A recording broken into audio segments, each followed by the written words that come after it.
Hari Om.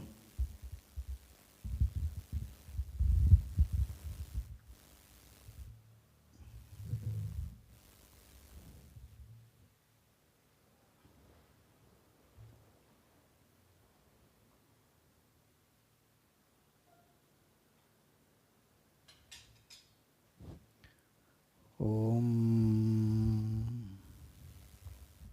Sahana Vavatu Sahanao Bhunaktu Saha Viryam Karavavahai Tejasvinavadhitamastu ma vidvishavahai.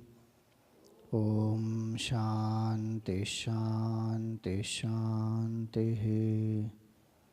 Om Sadashivasamarambham Shankaracharya Madhyamam Asmadacharya Paryantam Vande Guru Paramparam Shruti Smriti Purananam Alayam Karunalayam Namami Bhagavat Padam Shankaram Lokashankaram Shankaram Shankaracharyam Keshavam Badarayanam Sutra Bhashya Kritau Vande Bhagavantau Punah Punaha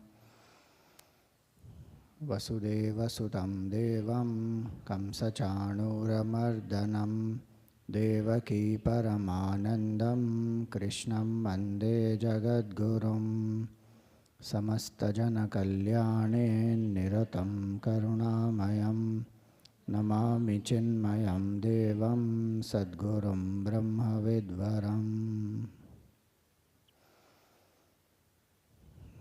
Hari Om. Salutations to all. So in the Gita we see Bhagavan always tells Arjun about doing one's duty and ensuring that as a Kshatriya he does what he is supposed to do, and that is protect dharma and destroy the adharmic forces. Gurudev always said in his commentary that active resistance to evil is the creed of the Gita. So what happened in Pahalgam to the Hindus, to Bharatiyas, disturbed very deeply, and no matter how much world wants to turn a blind eye to it, the fact is it is based on religion. Terrorism has religion. And most of the attacks, if you will see, they belong to a particular religion because it springs from their ideology. And that ideology nobody wants to speak about that ideology, and especially we, in Bharat, we have this delusion that all religions are same. They are not same. High time one wakes up to understand this fact, and anybody who is speaking about this, you see the media abroad and so many places, they have not even mentioned the word terrorist, not even mentioned the religion there. Even our media has not said that attack was, the word Hindu, they will not write. The word, their Islamic terrorism, they won't say. But it is born from that ideology. And so, first and foremost, for all those who have passed on, we will pray for their Sadgati. We will chant this chapter 2, verse number 11 to 30. These are the verses about reincarnation, about immortality of the soul, and we pray for the Sadgati of all of them. Innocent Hindus, they went there sincerely with the mindset that Kashmir is a part of Bharat, is a place where we want to ensure that this unemployment and all that ends. And these people have been sent there with a vested interest to destroy all that. So, first we will chant for them. Om Shri Paramatmane Namaha Atha Dvitiyodhyayaha Shri Bhagavan Uvacha Ashocyananvashocastvam Prajnavadanscha bhashase Gatasuna Gatasunscha नानुशोचन्ति पंडिताः न त्वेवाहं जातु नासं न त्वं नेमे जनाधिपाः न चैव न भविष्यामः सर्वे वयमतः परं देहिनोऽस्मिन् यथा देहे कौमारं यौवनं जरा देहान्तरप्राप्तिः धीरस्तत्र न मुह्यति मात्रा स्पर्शास्तु कौन्तेय शीतोष्णसुखदुःखदाः आगमापायिनो नित्याः तान् स्थितिक्षस्व भारत यं हि न व्यथयन्त्येते पुरुषं पुरुषर्षभ समदुःखसुखं धीरं सोऽमृतत्वाय कल्पते नासतो विद्यते भावः नाभावो विद्यते सतः उभयोरपि दृष्टोऽन्तस्तु अनयोस्तत्त्वदर्शिभिः अविनाशि तु तद्विद्धि येन सर्वमिदं ततं विनाशमव्ययस्यास्य न कश्चित् कर्तुमर्हति अन्तवन्त इमे देहाः नित्यस्योक्ताः शरीरिणः अनाशिनो प्रमेयस्य तस्माद्युध्यस्व भारत य एनं वेत्ति हन्तारं यश्चैनं मन्यते हतम् उभौ तौ न विजानीतः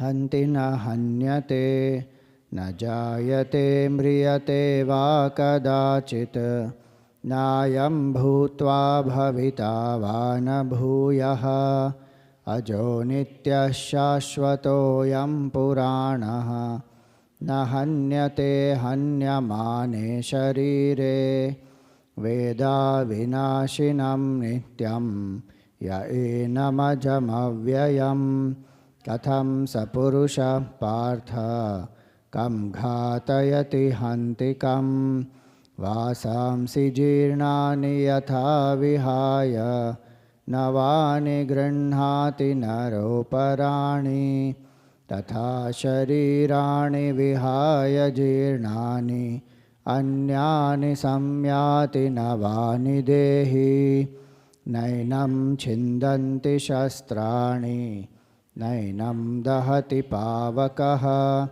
न चैनं क्लेदयन्त्यापः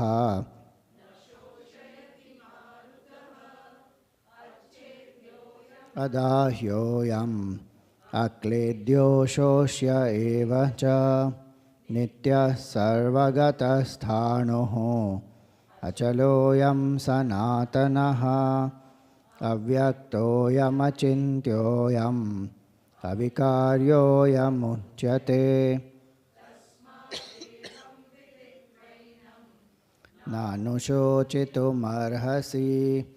अथ चैनं नित्यजातं नित्यं वा मन्यसे मृतं तथापि त्वं महाबाहो नैवं शोचितुमर्हसि जातस्य हि ध्रुवो मृत्युः ध्रुवं जन्म मृतस्य च तस्मादपरिहार्येऽर्थे न त्वं शोचितुमर्हसि अव्यक्तादीनि भूतानि व्यक्तमध्यानि भारत अव्यक्तनिधनान्येव तत्र का परिदेवना आश्चर्यवत् पश्यति कश्चिदेनम् आश्चर्यवद्वदति तथैव चान्यः आश्चर्यवच्चैनमन्यः शृणोति श्रुत्वाप्येनं वेद न चैव कश्चित् देहि नित्यमवध्योऽयं देहे सर्वस्य भारत तस्मात् सर्वाणि भूतानि न त्वं शोचितुमर्हसि. One more verse. स्वधर्ममपि चावेक्ष्य न विकम्पितुमर्हसि धर्म्याधियुद्धात् श्रेयोन्यत् क्षत्रियस्य न विद्यते.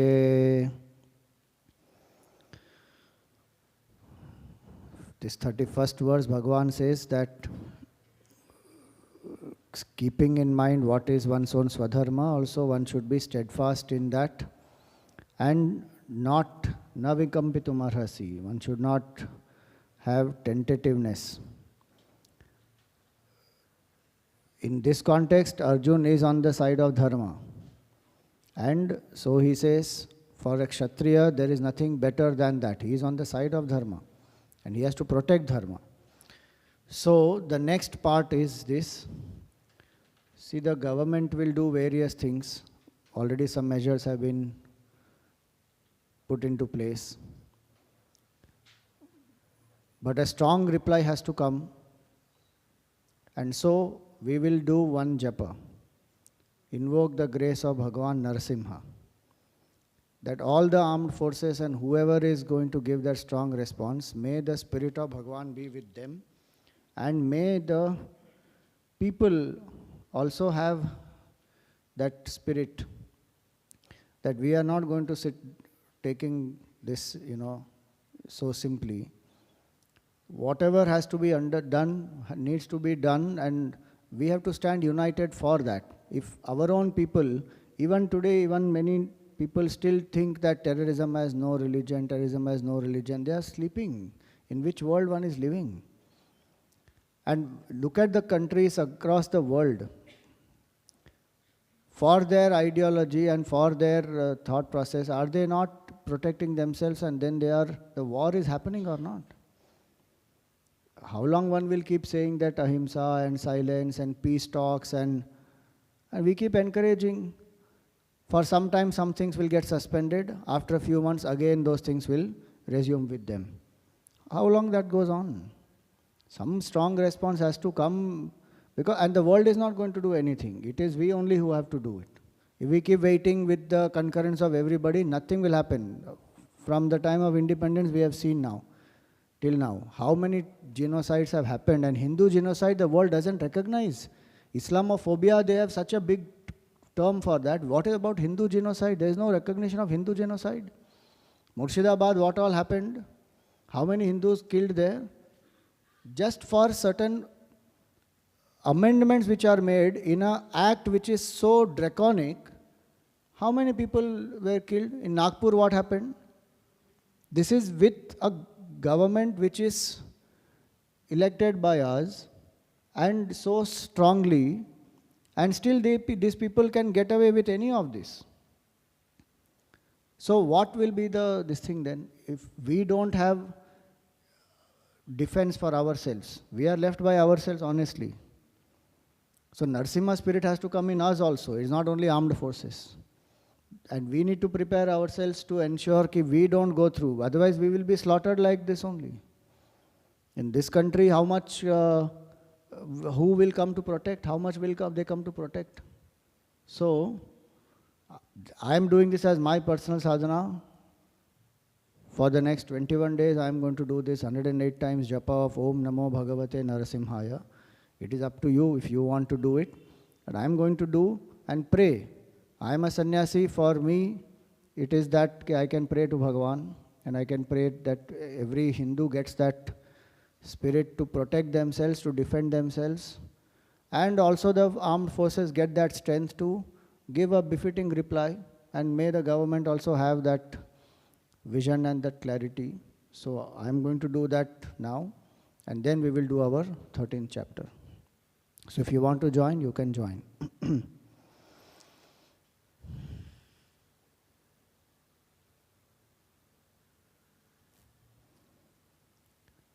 Om Namo Bhagavate Narasimhaya. Om Namo Bhagavate Narasimhaya. Om Namo Bhagavate Narasimhaya. Om Namo Bhagavate Narasimhaya. Om Namo Bhagavate Narasimhaya. Om Namo Bhagavate Narasimhaya. Om Namo Bhagavate Narasimhaya. Om Namo Bhagavate Narasimhaya.